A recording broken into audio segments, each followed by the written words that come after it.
the blitz, scrambles right, and picks up a first down, gets out of bounds.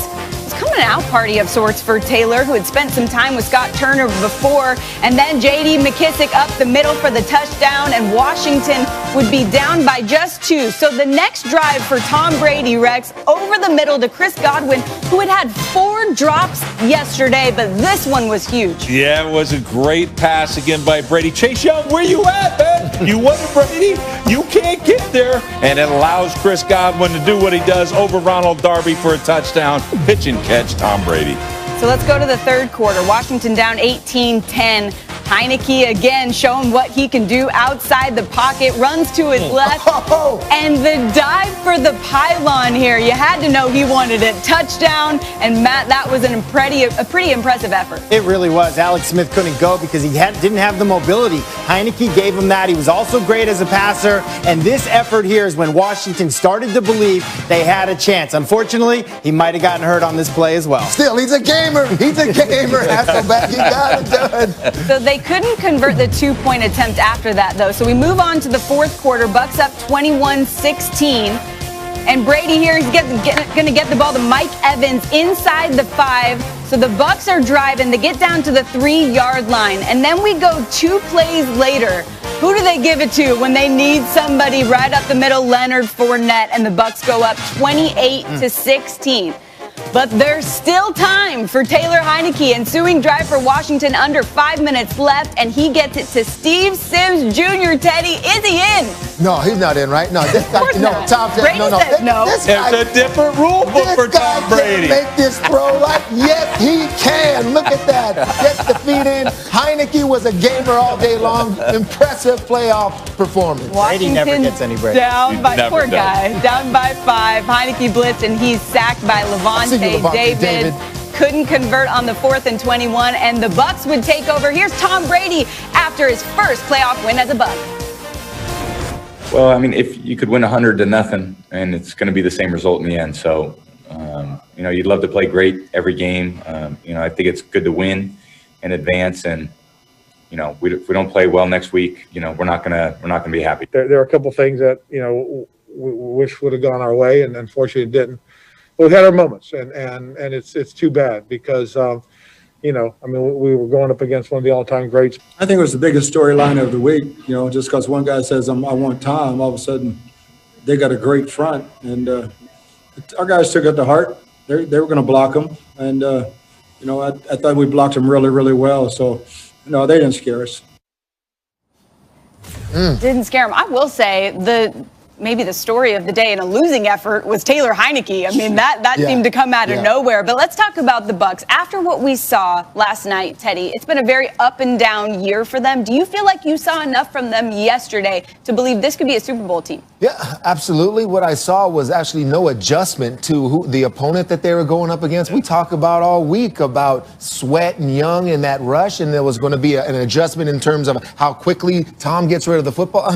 No, you heard Bruce Arians is like, no, our tackles like Wirfs and Smith took it to heart. We're going to block them, and we're still going down the field on you. AB, Godwin, all those guys, we don't care. We're still going down the field, and they did it. So Brady Hasselbeck, still the quarterback that's dropped back there, showed great movement in the pocket, threatened him down the field. Yeah, he did, and I'll tell you this, too. We talked about this was going to be a work-in-progress offense. Tom Brady talked about his practice habits, no OTAs, He said, listen, we're going to click at the right time. Might be middle of the season, might be end of the season. I think this passing game is clicking now. This is the point where we've seen it these last few weeks, and don't sleep on Cameron Brate, okay? Every quarterback seems to have their guy. It's like their security blanket. They trust him. They're always doing the right thing. Cameron Brate was the leading receiver for much of that game last night. He's coming on when they've got enough weapons to go around, but Cam Brate's certainly one of them. All right, so there's no concern with Tampa Bay. I'm concerned. All right. And you made that Heineke look like Doug Flutie. He really did. I mean, he really did look like Doug Flutie. But I'm concerned there. I mean, that defense played so poorly. Washington's offense was horrible all season, and they might have had their best day against Tampa Bay. So that would be concerning for me moving forward if I'm a Bucs fan. You know, what I like about what I'm seeing from the Bucs is how Tom Brady is getting everybody involved in the offense. We talked about Antonio Brown and what he was going to bring to the offense, but when you look at the game and look at the targets between Godwin and Evans, 12 and 10 targets. Antonio Brown only had 3 targets yesterday. We showed that touchdown. So what I'm seeing out of Tampa, he's getting everybody involved. Just a little something on Tampa. I mean, there are some guys that haven't even sniffed the playoffs on this team, and for them to get that out of their system, I mean, Cameron Brate, you said it. He said afterwards, it's almost a relief that they get this off their back. They can play more free now. You got your first victory under your belt. Let's go play. Yeah, not new for Tom Brady, though. He has now beaten 17 different teams in the playoffs. Still waiting to see who he'll play next week. We wait for the Bears and the Saints to find that out. But for now, we go to our insiders for top stories today. Chris Mortensen and Adam Schefter. What do we need to know, guys? Good morning, Sam. The Rams quarterback John Wolford was taken to a Seattle area hospital during the game yesterday to check on his neck injury. He rejoined his team later and accompanied the team back to Los Angeles last night. Jared Goff is dealing with a thumb injury. Both quarterbacks banged up, but I'm told both should be okay. However, the Rams quarterback situation does lack clarity. We don't know whether they'll play John Wolford or Jared Goff, depending on the health, depending on the performance.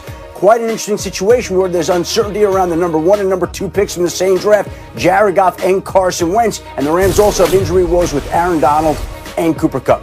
Mort?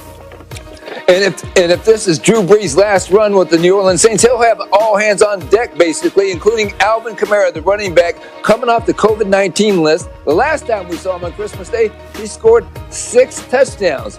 Also coming back is Michael Thomas, coming off injured reserve. Now, Michael Thomas, he hasn't scored any touchdowns, and that's the star receiver of the Saints, and he has only 40 catches this year, but he's back today, Adam.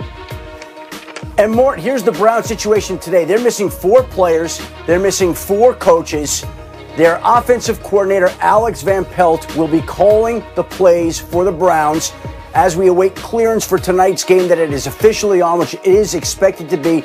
And how about this? Browns head coach Kevin Stefanski will watch the game tonight in his Cleveland area home in his basement on a 60-inch high-definition TV. He plans to shut off his phone, block out the outside world. He feels great, which is the most important thing, but he hasn't seen his family since Monday. He hasn't seen his team since last week, and he, like any other Browns fan in Cleveland, will be in the basement of his home tonight watching that game on television.